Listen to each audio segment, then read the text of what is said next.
What is up, everybody? How are you doing? Welcome back to another episode of Final Fantasy XI with your boy Robbie Dagger. And it's good to be back, and I'm glad to have you here with me. I really am. I truly do mean that. And, we're taking another look here. Another look into the world of Vana'diel. And I'm sucked in, y'all. I'm really enjoying my time. Let me just say that. I'm having a good time, and it's been a blast, just like exploring this awesome, humongous world and learning new things.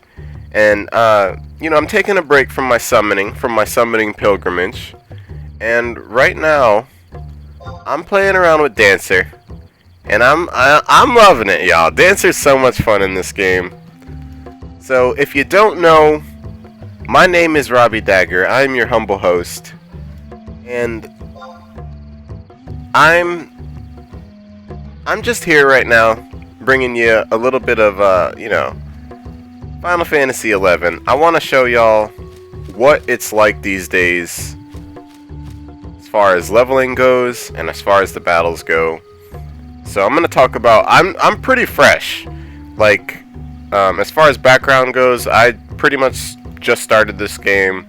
I played it back in like 2006, and I got to like level 20, and then I couldn't play anymore because of internet issues. So this is basically my first my first playthrough of the game, and I'm honestly loving it, and I'm having an awesome time. So let me know what y'all think about that. But I want to talk to y'all about just like what I've learned about like the fastest ways to level so far. So there's a couple of little tricks. First of all, just coming back and playing through the game, doing the Rhapsodies of Vana'diel storyline is going to give you plenty of like these key items that are going to actually increase your XP boost. So just coming back and doing the story is going to make your leveling, your grind, basically a lot more doable. So that was just one thing that kind of I noticed right off the bat was definitely helping. Leveling's a lot faster than it used to be, guys. Where it used to take days and days to like level before it like camping in certain areas. Like those days are pretty much behind us. And nowadays we can solo a lot of this game, and that's just like an awesome thing. So enough wasting time. Let me show you all just a couple of quick things to help you get even more experience. You get these items that you can spend. These it's a kind of currency. There's tons of different kinds of currency in this game. If you're a new player, make sure you're getting your signets. SIGNET. Make sure you get that signet on your way out.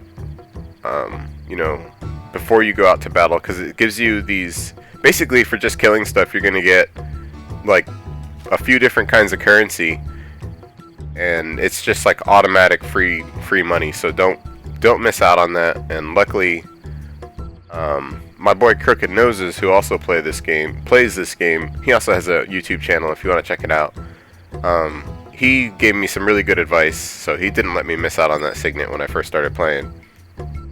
The other thing is, outside of most areas, like when you just walk out, like this is Kazam, and this is a level 30 area, so it's not going to be like right where you're at when you're first starting, but basically outside of every major town, there's one of these field manuals, or in basically every area, and basically you talk to it, and it'll ask, what will you do?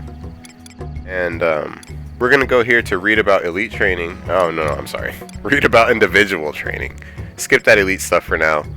And on these pages, it basically goes, page 1 is like the easiest stuff, easiest mobs in the area.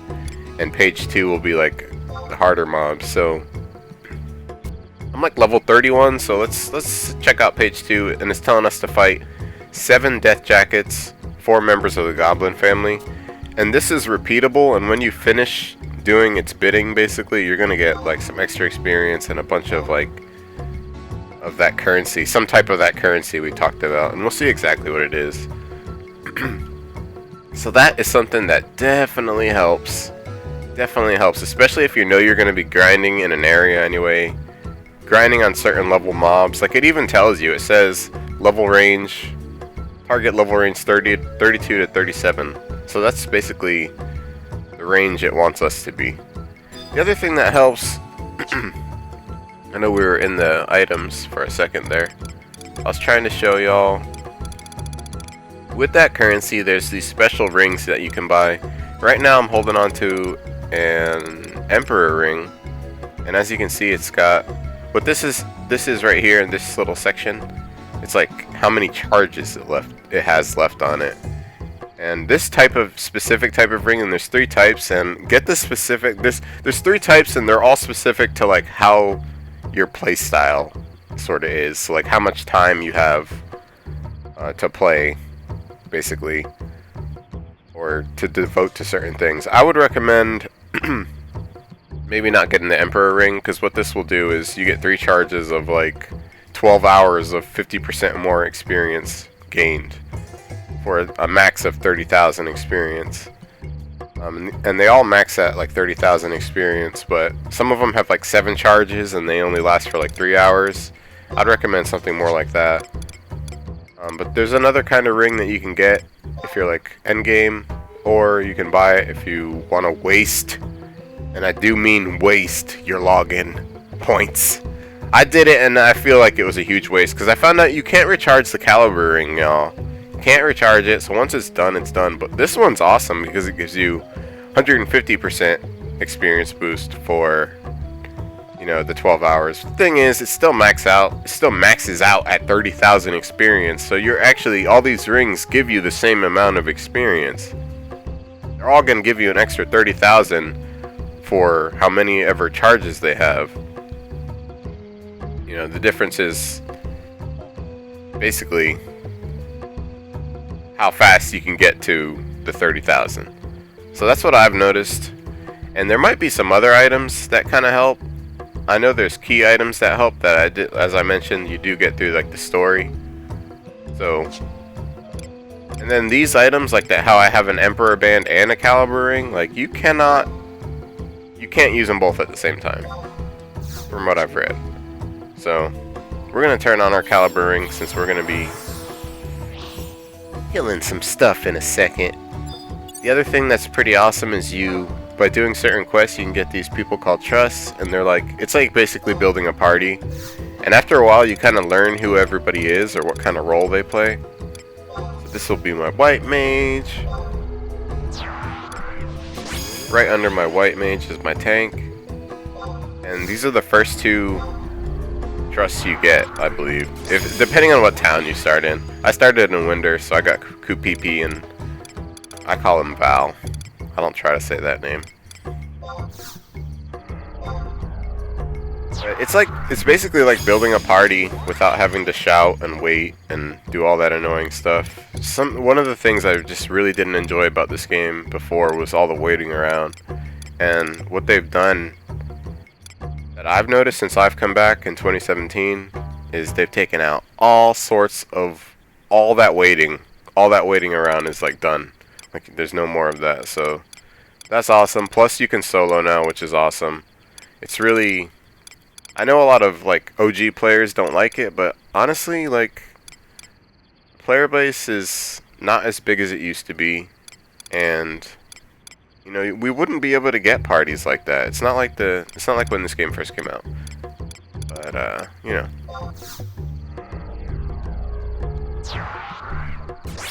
I know there's a lot of different opinions about that. But, you know, times change, games change, things change, so.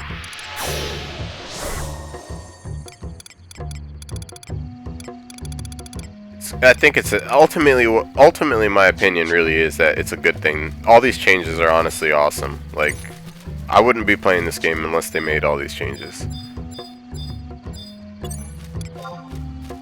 So remember, we check stuff, all that fun stuff. You check it to see, you know, what level it is, like, sort of, like how hard it is gonna be. I find that you can kind of take anything tough tough things are like pretty doable for me. Very tough is usually kind of hard. Incredibly toughs are usually, you know, I'm dying. I'm dying. Another thing is the menu system. So this is like the menu system when you're battling something. This is how the battle looks. I have it set to automatically lock on. You can't unlock by pressing H, but it still pretty much locks you in. Either way, whether you're unlocked or locked in, you can just hold shift and like look around all you want. Especially if you're unlocked, you can like look around a lot easier. That's a setting you can turn on and off, the auto lock thing. Look how much experience we got with that ring. Like 16, is that 1600? Jeez. Pretty awesome. So as you can see, like soloing is like totally doable. Pretty enjoyable. You can just mess around actually, and like your party will do so much work. One thing that sucks. Ooh, excuse me. One thing that sucks, that I feel like they can actually fix. Like, tell me they can't fix that. They can fix like the interface and make it a little bit more friendly so that you don't have to set up macros. Because I know, like macros are like a big part of this game. I haven't set any yet because I just find them a little bit annoying. Ooh, incredibly tough. I don't even want to risk it. Y'all. I'd rather fight these cute little things. It's still a decent challenge. So, it's not like a lot of other online games where you're like trying to kill as many mobs at one time as you can. You still are kind of doing that, but for leveling low-level stuff, you're definitely wanting to fight things one at a time, one-on-one. Like your party versus that one monster. So the battles are like pretty epic. It even locks you in. Plays like battle music. It's pretty cool. As you can see, let me show you all this interface. It's archaic. It needs, like, to get to weapon skills, I have to go to weapon skills. And then that's through abilities, but to get to my job abilities, I have to go back. I mean, I guess it's like right on top of each other, so that's not that bad. But when I want to use magic, I have to go all the way back out. It's like, come on. I know macros kind of alleviate all that, but I really feel like, couldn't they just add like a custom panel right around here somewhere and like kind of fix all those problems all at once? Make you not have to macro by just having, like, you know, a little custom panel that like breaks up into like your own more custom panels or something like that. I don't know, devs. I don't know if that's too much work. It probably is. I'm sure it is. But I don't know if they're still taking you know, subscription fees from people. Then I feel like maybe it's doable. There's still people working on this game. Man, could you imagine? Like, I wonder if there's anybody who's been working on this game since it started. Like, could you imagine? Like 15 years of the same game. Like, most people don't play the same game for 2 weeks. But 15 years. But then again, there's people who've... I wonder if there's anybody who's just been playing this game die hard for that long, for 15 years.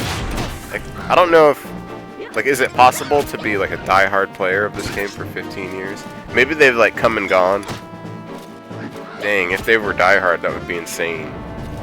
It's like some real-life hack. Yeah. So leveling's a lot faster because of all this stuff. At level 20, you can summon this. You can do a quest, really easy quest, to just get a raptor mount.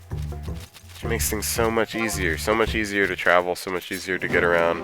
Nothing can aggro you while you're on the mount, and you can just like sit on it for a good amount of time. So it's a lot better to do that than to do the horrible chocobo breeding. Heard that quest takes like a month, so you know I'm not really down for that specifically. But yeah. As you can see, like the battles are super smooth, super easy, especially with these party members I got here. So, yeah. Let me know what y'all think about that, and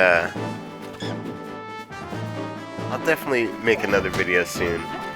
I appreciate everybody who came through to watch this. I know there's an undercurrent of people who are really interested in this game. Just like there's no kind of updated and like there's a lot of old videos on it and old information going around about this game that's still on the internet and stuff. So I wanted to make something a little bit more current to just show you what the game really is like this day and age, and how I feel like it,